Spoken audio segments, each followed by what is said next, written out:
Running. Welcome back. It's episode 5 of Perfectly Unfinished Conversations. And this episode is all about my crazy phone addiction. I'm laughing because that was just not practiced or anything. She just threw that out there. Well, I don't want to, I'm always practicing speaking from the I. Like, I can't offer up that it's our crazy phone addiction because that would be speaking for you, and maybe you don't feel like you're addicted to your phone. But I have noticed that I'm resentful about how attached I am to my phone. Yeah, I gotcha. I mean, it is that time of the age of human where we are all looking into these little screens, and we could say that we're not attached to them, but when you really truly look at the bigger picture of it all, I guarantee most of us would silently put up our hand with everyone's eyes closed, be like, it's me, I'm addicted as well. Well, so let's talk about how this started, why I wanted to have a podcast about this specific topic. And it's because I was having a bubble bath. I take my phone in the bathtub. It's probably dumb. I've wrecked more electronic things in water than I can. She has. It's her second laptop. But it's like relaxation, decompress time. So I run a bubble bath, I get in, and then I scroll and I watch and I listen and I read and I post and I do all kinds of stuff. It's just the way that it goes. And I had this moment, in meditation, how people talk about witnessing themselves think, or witnessing themselves sitting in the room, where they kind of, for a flick of a second, they get like a perspective where they see themselves in a way where they just, third person. Yeah, like it's hard to explain. But I had this moment in the bathtub where it was almost like I kind of zoned out, where my vision got deep and I could see the phone in my hand, but I could also see like the other side of the room, and I could see myself, this, the bigness of the bathroom, inside the house, inside the town, inside the world. And here's me, little dot me, in the bathtub staring at this black fucking screen. And I was like, it was like this, what? Like, I don't know how to describe it, but that's kind of like, it was like witnessing myself using up my time staring into this phone, falling down the rabbit hole. And how'd that make you feel? Well, it was just like, it was just the realization that, I mean, it's one thing to lay in the bathtub and soak and, shave your legs and all that kind of stuff. It's another thing to lay in the bathtub and then fall into the abyss of somebody else's bullshit, or not even bullshit. I mean, there's lots of great stuff out in there, but like, it's wasting time. Like it was this moment of like, I could be doing other things, and here I am scrolling, looking at other people's dumb stuff. I've heard you say before, I can easily be in a bath for up to a whole hour. I just enjoy my time. Now, my question to you is how much of that is doom scrolling? Well, yeah, totally. And you call it doom scrolling, but I don't really know what that means. Like doom scrolling, because I'm not seeking out bad stuff. No, it doesn't mean bad. It just means like rabbit hole. You just keep going deeper, deeper, deeper, and then before you know it, all of a sudden you've been in there for, holy shit, 30 minutes has passed. Yeah. Well, and I think we've all had that realization where, like, literally it feels like you don't realize that 30 minutes has passed. It's 30 minutes of my life gone looking at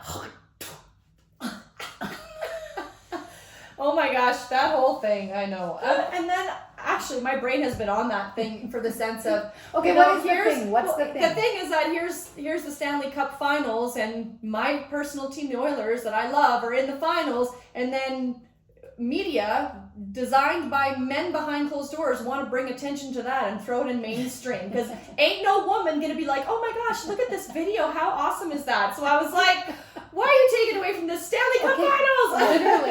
Well,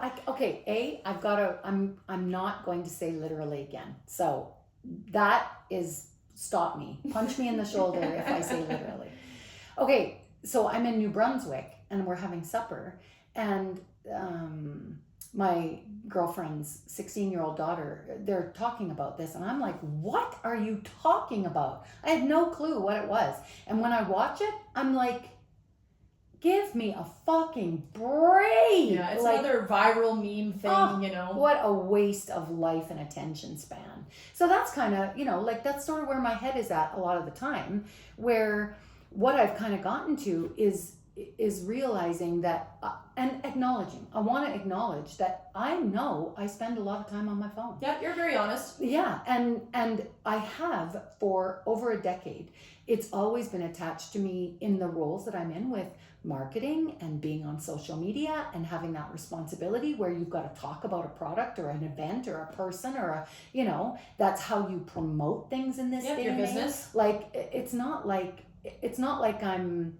I guess I feel some shame around it when somebody, because there have been people who are like, oh yeah, Kim, you're so addicted to your phone, you're always on social media. Then I feel ashamed about it. And the simple fact of the matter is that I'm willing to own the fact that I don't have great boundaries with it, and I probably do need to do a better job of it. But everyone is attached.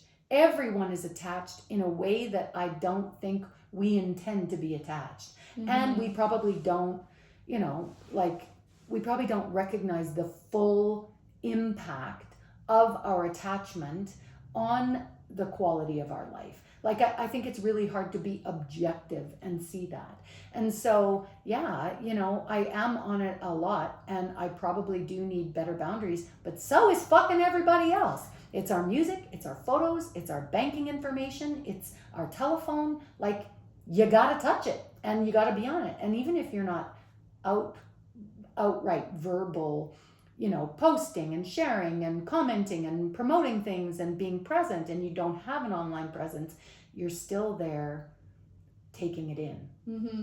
Yeah, I think you just talked about wasting time, like how much time we waste, but I also feel that when you're on your phone, you're not present to what is happening around you. And that, I mean, it could be correlated with wasted time, but when you're not present, you're not dreaming. You're not, when I say dreaming, I'm thinking about the stuff you want to do in the future. Like, what do I want to achieve in my life? What's my purpose? And you're just kind of zone out. And a lot of that is because people are using their phones as coping mechanisms to completely zone out of the duties, the tasks, just to help this time pass. You know what I mean? And I'm totally one of those people. When I had young babies and I'd breastfeed in the middle of the night, I mean, I would think about it. What did the older populations from the 80s, the 70s, 60s, they would read books. And here I am, and I'm just scrolling through social media. I'm like, gosh, how great this invention is. But I'm like, no, this is actually not that great, because I have this blue light in my face in 2 a.m., 5 a.m.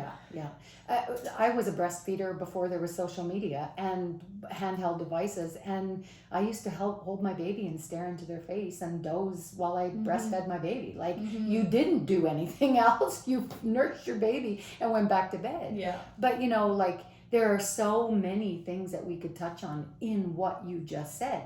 Zoning out, using it as a buffer, using it as a way to detach, decompress, buffer our life, the things that don't feel good, our exhaustion, our boredom, our inability to be happy with what we have. We'll just be like, oh, well, let's go see what's new on the phone. Yeah, and you got to feel it to heal it. And a lot of our emotions right now are just being pushed down further. Oh, I have a little bit of an anxiety, let me go to my phone. All those dopamine hits. Whereas if people actually dealt with the true nature of the beast, which is, stress, anxiety, maybe you're not dealing with your emotions with your family, or a communication where you need to have that hard conversation with someone, we just bypass everything. You need to feel it in order to heal it, and that's just a bigger preventing. thing. Yeah, phone use is one of those things, no different than food or alcohol or drugs. It's another addiction that is getting in the way of us being able to connect to the true nature of ourselves and humans beside us. Yeah, and true, our truth, whatever is happening inside of us. So I want to go back though, because we talked about briefly wasted time, and one of the things that kind of thinking about this podcast that I wrote down was, if the average person is consuming up to 5 hours on average, interrupted, broken up, work time, mindlessly scrolling, checking your bank account, looking at text messages. Like if over the watching Netflix, if over the course of one day you are using up 5 hours of your life, that equates to 76 days a year. 76 days that you have stared into this black flat screen, picking up not even so much about the wasted time, really, like it is, that's, you know, it is about that, but also it's like, well, what was I gonna say? Geez, it's wasted time, but it is also consuming other people's stuff. Yeah. Do you know what I mean? Creating. I'm not adding any value to my own life. Yeah. I'm eating up 9-second fucking clips of other people's crap, and sometimes great content. Yeah. But there are times I'm also aware of when I'm consuming and consuming and consuming and comparing and judging and going, oh, that's a great idea. Oh, that's good. Oh, I'm not building anything of my own. I'm just eating up everybody else's content. Yeah, and I also want to touch the point of this is that, you know, we're not like bashing anybody's social media use, what they're doing. We're just wanting to have a conversation about it. And it's very hard for Kim and I specifically because in our industry and with owning brick and mortar fitness, but also having online where we help clients with our Metabolic Blueprint program, is that a lot of our promotion has to happen through social media. Mm-hmm. And to stay relevant on an algorithm, like you gotta be posting and you gotta be interacting and you have to be in the thing and engaged in the thing. And that's where there's a lot of, you know, confliction with what we want and what we need to do, but there's times where we love doing it and social media is so fun for us, and then there's times where, you know, like me who just went on a holiday where I'm like, I need a fucking break. Yeah. I didn't post anything. Like I was like maybe a couple stories about my trip with my kids or doing something cute, big group photo. I just want to put my phone on airplane mode and I didn't want to be on my device at all. Like it's tough because that's part of our role. It's part of our job per se. There's days we enjoy it, and there's days that we're like, bah! And we want to scream about it. Yeah, sure. And I hope that it didn't sound like I was bashing anyone. I'm always only talking about what I'm observing in myself, right? And this is where, you know, like I started out by saying how ashamed I feel and how then I get defensive and how this is my job. And even when you talk about the remote nature of our business, like I am literally looking at my phone all day from the time I wake up and hit the off button on my alarm. I see notifications. Then if I'm coming to the gym early, I'm turning on all the lights, all the sound equipment. I'm setting a timer. I'm watching a playlist. Do you know what I mean? When you're coaching, you've got like 3 different apps you need on your phone just to coach one class. And then I move from the floor to the office. And then I begin with emails, and then I reach out through the Trainerize app, and I get back to someone messaged our Instagram Iron Lab. We have to answer that, right? Yeah, absolutely. And then I've got Zoom meetings where I'm seeing people one-on-one, and then I've got, you know, like it doesn't stop ever. And so some of it is part of the stuff that we just have to do because that's the way the world is set up. And I also feel that confliction you're talking about because sometimes it feels like it's getting away on me. And mostly I kind of laugh because like I put this in kind of the show notes where we were talking about, or where we were planning out what we were going to say. And it's, I can remember having this sort of like little epiphany about, you know, they used to talk about in the, you know, about St. Peter, when you die and you'd go to the pearly gates and St. Peter would give you kind of a review of your life. Well, like it's kind of a sick thing to think about that I'm gonna go, I don't for a second believe this, but you know, the joke, right? Like that you show up at the pearly gates and somebody goes, okay, just hang on a second, like that, press that button, and it ticks out this big tape and spits out all this big long receipt tape, and he says, okay, so you wasted 47 years looking at Instagram. You didn't paint. 47 years. My whole life. Okay, well, but like to put that in perspective, I've already been on Facebook for 15 years. It's not going to be hard to do.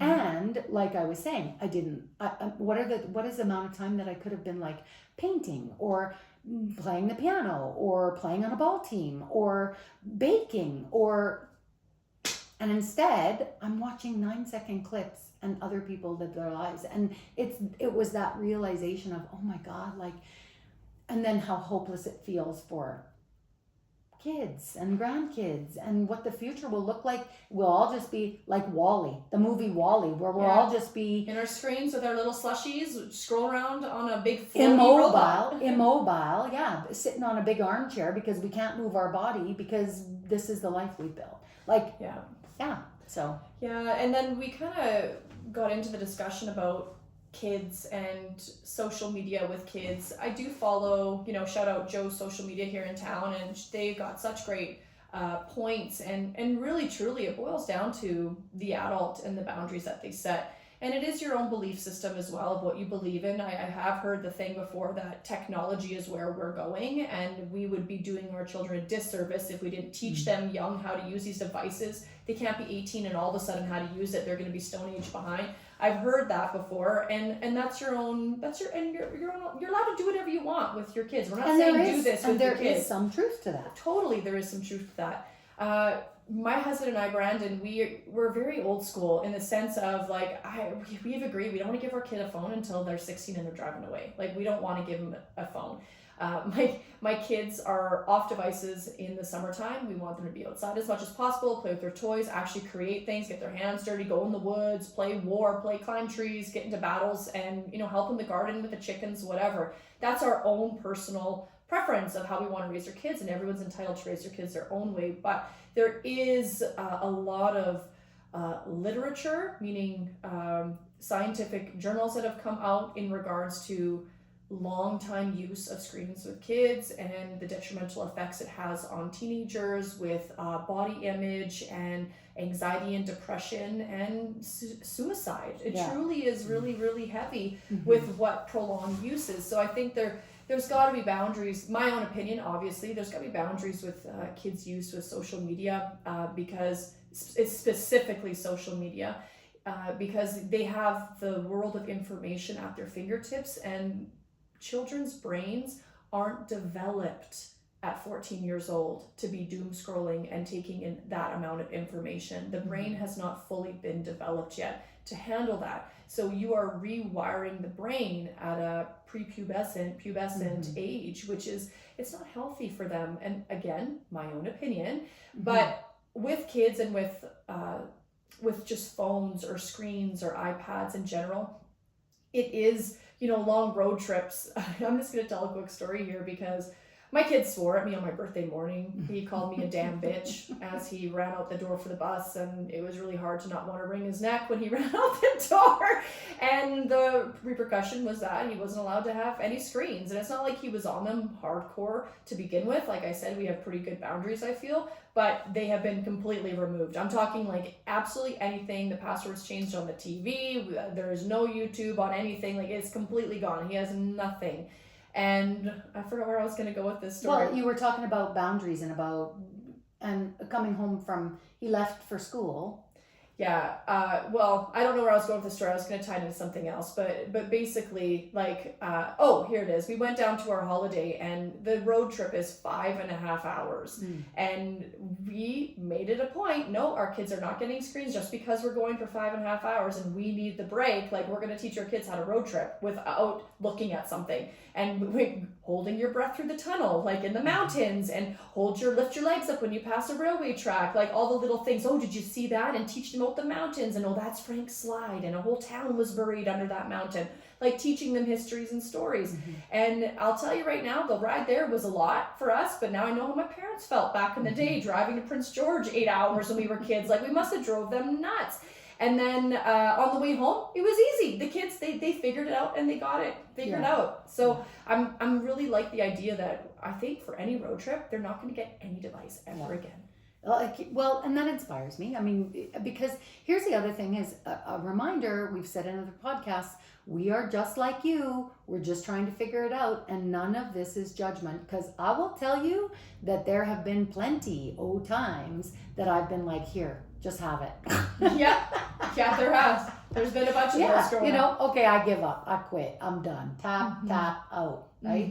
Yeah. But you were talking about brains being rewired, and there's a couple things that I even, in addition to, it is such a messy, complicated issue, because you're talking about social media use as far as it is to developing like self-esteem, and then the contribution to anxiety and depression, and like that whole uncontrolled, we don't even understand fully the complete effects to what we've done societally to by using it the way we use it.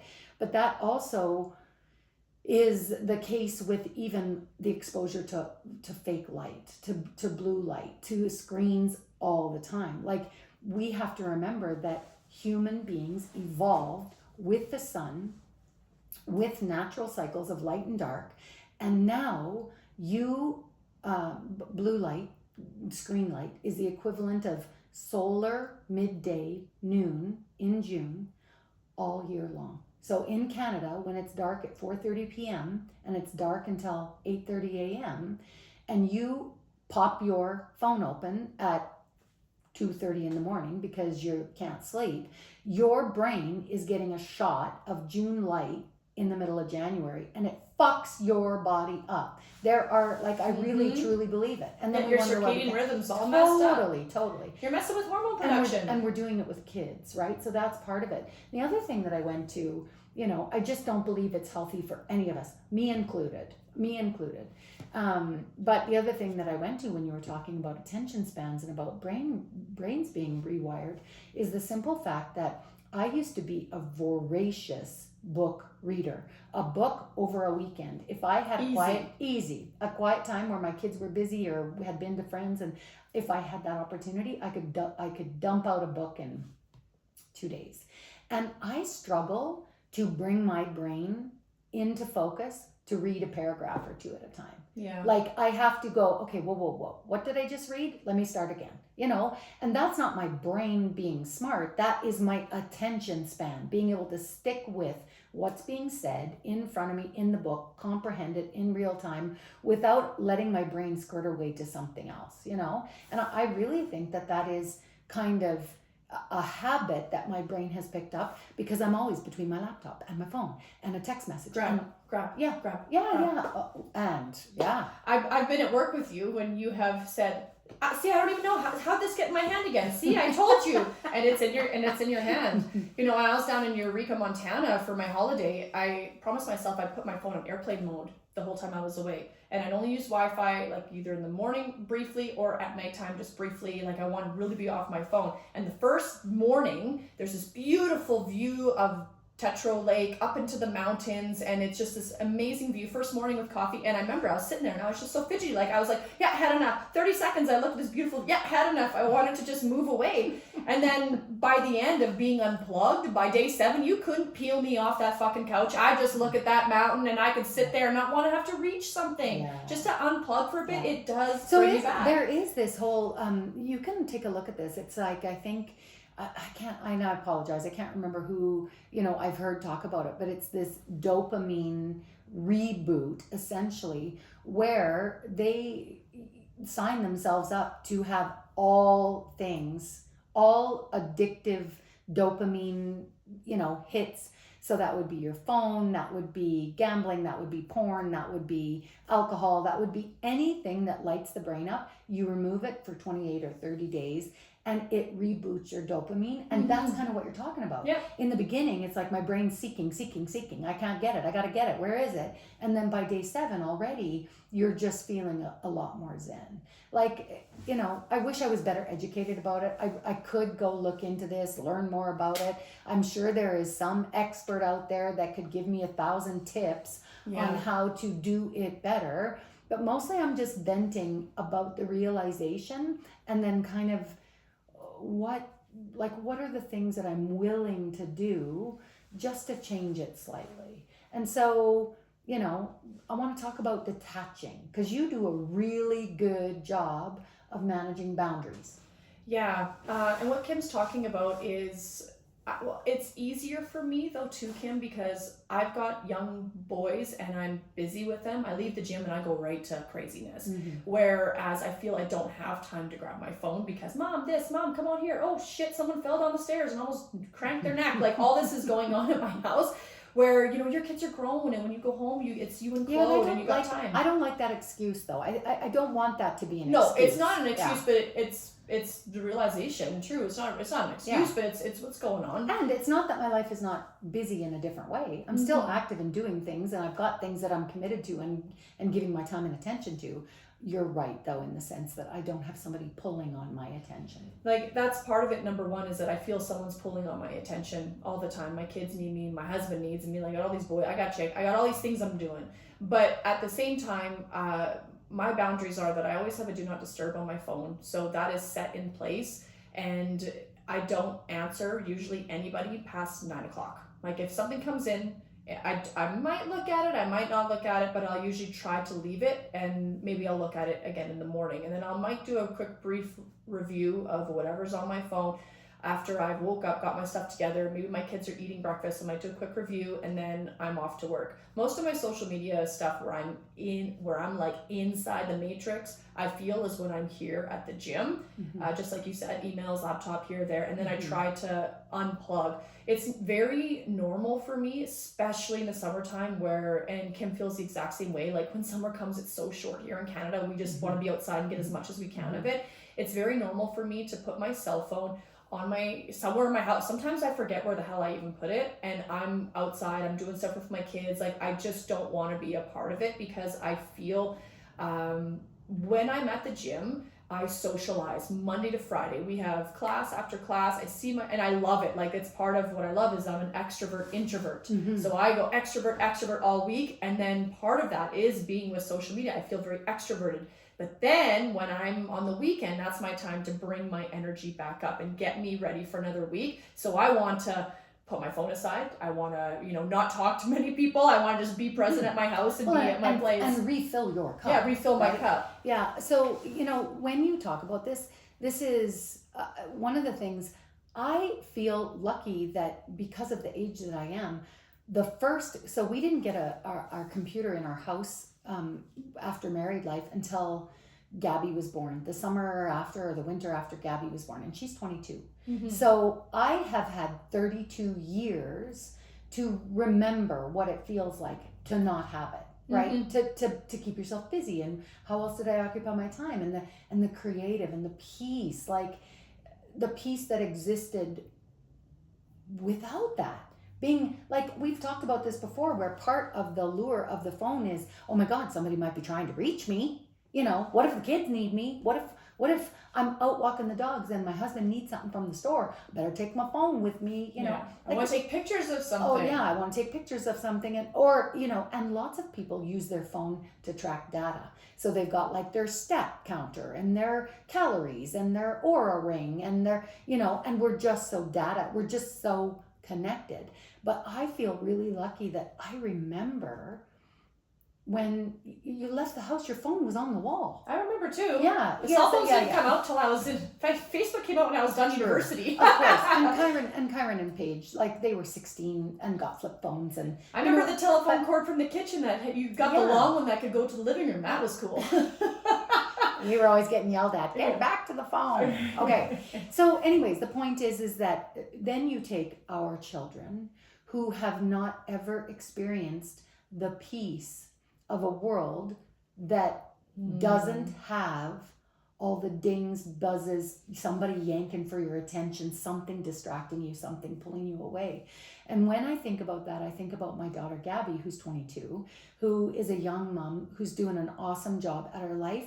And sometimes I wish that she didn't have that world in front of her face.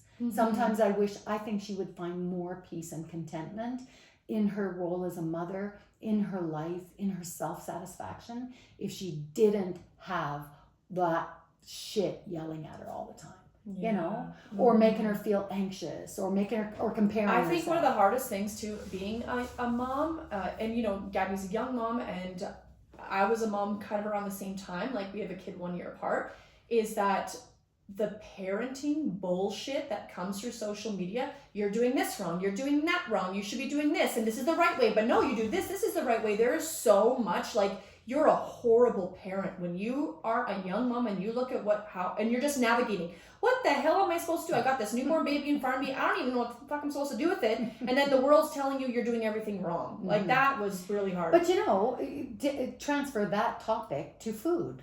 Don't eat eggs. Don't eat sugar. Don't drink pop. Don't eat meat. Water. I just saw when water's bad for you. I was like, are you fucking kidding me? Water's bad for you? Like, my God. Yeah. So the point is that it is overwhelming. It is all encompassing. It is so complicated. And so bringing it back to, what am I willing to try? What am I willing to do to create some space in my life where I'm not attached to my phone? And here's the thing, because I know that there are a few of you out there who are like hands on hip. Girlfriend, you need it, because like, I have great boundaries. The phone doesn't interest me at all. And I wish that was me, and it's not. You know? I have a couple friends who have refused to do the social media thing ever since it came out, and they're my close friends. One is my chicken friend, Megan. Go Megan! And she does no social media, and the only way I can contact her is if I text her. And I just love that. She has kept that boundary the whole time, and she is living her life, you know? And what a sweet sense of freedom. And if I chose to do that, I completely remove myself from the way that I promote my business, stay attached to my people, serve my clients. Like, it's complicated and messy. Totally. And so here are the things that I think I'm willing to do. And one of them that I really feel like I'm excelling at, and since I came back from New Mexico in February, I do not bring my phone into the bedroom.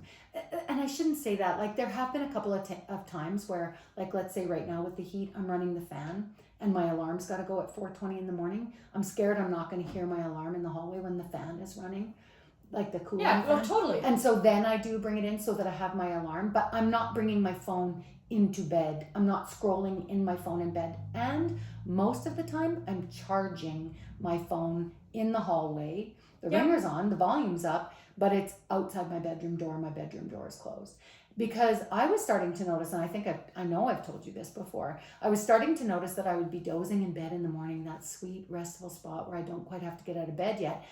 And I could hear my phone vibrate on the desk. Zzz, and I started to notice that I could feel my heart rate pick up. That would create, is it a kid that needs me? Is somebody is Joe need me? Like, what is, like, whatever. Is it an email? Is it a client? Did I miss something? It was that subconscious bullshit that was like escalating my cortisol. I knew it was. Yeah. And so that's why I wanted to move it out into the hallway. So that's one of the things. And the other thing that I'm doing better, especially right now because it's summer and it's so easy, is that I might shut off my alarm if it's running, or at least unplug my phone, move it to the kitchen buffet, counter, and then I go immediately outside. So I'm doing a much better job at not looking at anything, because there's, of course, notifications and emails and text messages and all that kind of stuff. I'm just giving it another 20 to 30 minutes where I can put the sun in my eyeballs and see nature, hear nature, be outside before I begin to look at that.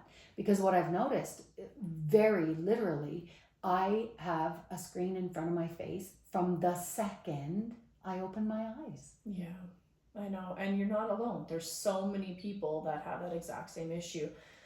Something that I'm working on and I continue to try to implement is that people probably have this preconceived perception of me that I'm on social media a lot, because I post once a day, algorithm mainly based. But the truth of the matter is that I try to create over consume.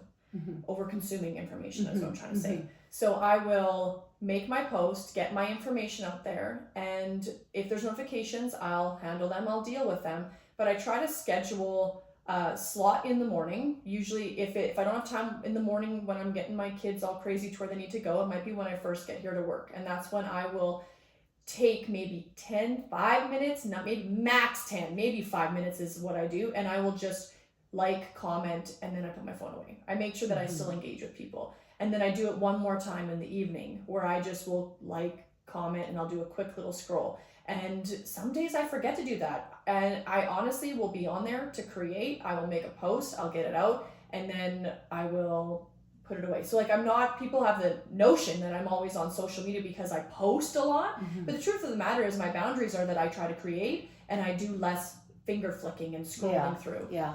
So, I am also getting pretty good at using Do Not Disturb.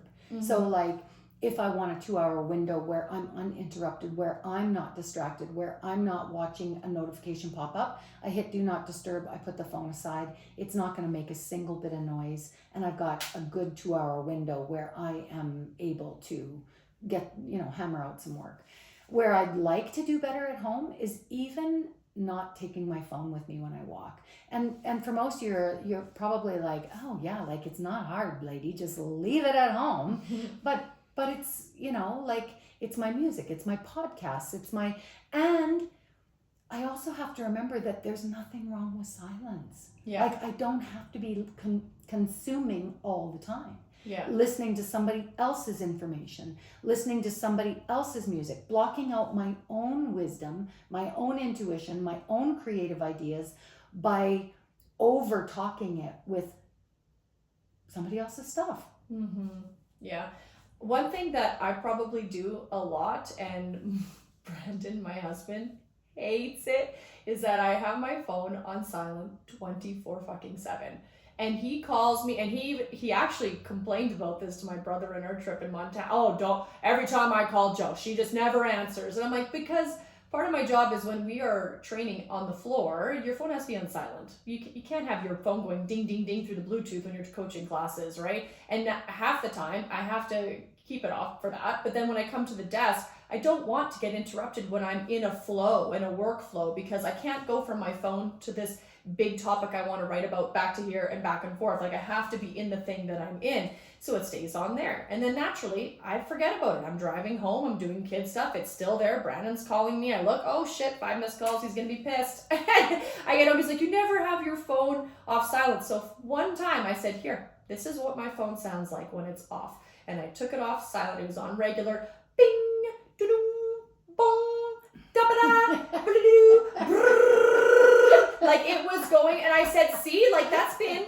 half an hour. I am taking this shit and I'm putting it back on silent. Like that's what it is. If I see you've called, I see you've called. Like I'll get back to you. What did we do when we were in grade 9 and we dated each other? I had Brandon called and I had to go to the phone, make sure no one was on the phone and anywhere else in the house and call you back. Like that's what the sense of urgency or that immediacy that, hey, I called you, or hey, I texted you, why don't you get my text? Like that to me makes me almost want to revolt a little more, where I'm just like, I'll fucking get back to you when I'll get back to you. And you know what? I so admire that in you and love that about you, because my personality type is, and in fairness to myself, there have been quite a few traumatic kinds of things that have happened with kids in my life where you're getting a phone call that's quite urgent and very upsetting. And so there is this little part of me that's like, okay, well, like I gotta have it nearby in case somebody's trying to get a hold of me.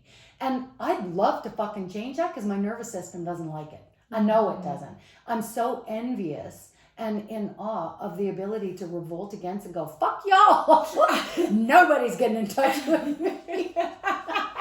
I don't know. Like I said, I'm an extrovert, introvert. I love to be back at my house and I love to be doing absolutely nothing.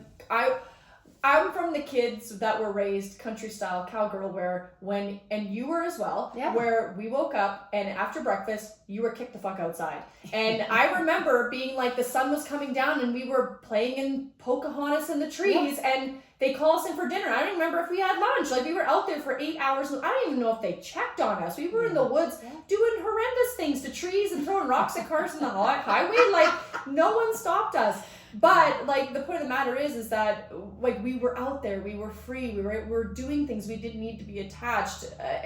Like it's a hard thing to come back to what was, because then what is going to be? You don't know what the future's going to be. And the truth of the matter is as you're talking about that, my rational brain goes, and anything that's going to happen is going to happen, and whether I'm accessible to it or not by phone call, not going to make it any easier to receive.